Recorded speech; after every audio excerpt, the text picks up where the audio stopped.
Bonsoir Mélissa, donc tu étais ce soir la capitaine des Malades de l'Imaginaire qui recevait l'ALIPS de Québec. Le match vient de se terminer, donc après ces 90 minutes, quel est ton ressenti?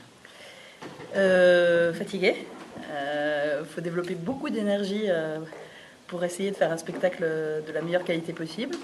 Voilà, donc ils nous ont pompé de l'énergie, les Québécois. Si tu devais retenir quelques qualités des Québécois ce soir, ce seraient lesquelles? En fait, ils s'amusent beaucoup. C'est-à-dire que c'est complètement un jeu pour eux. Ils se posent très très peu de questions. En tout cas, quand ils s'en posent, ils se posent plutôt les bonnes.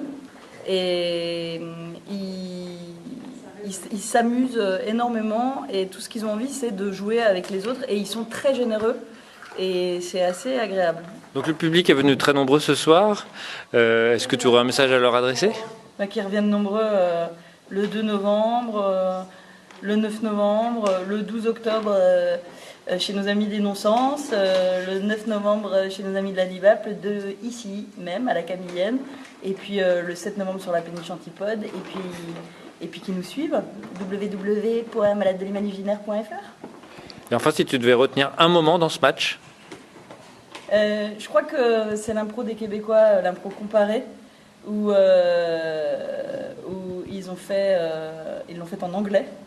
Et pour moi, c'est l'essence même de je ne me pose pas de questions et il y a un truc qui m'amuse et je vais y aller. Et d'ailleurs, le public suit.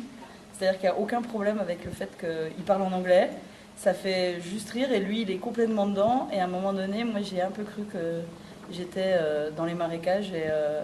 Et c'est un exemple d'impro de lâcher prise totale et en même temps avec de la construction derrière, mais qui vient après le lâcher prise. Et ça, c'est vraiment chouette. Merci Mélissa.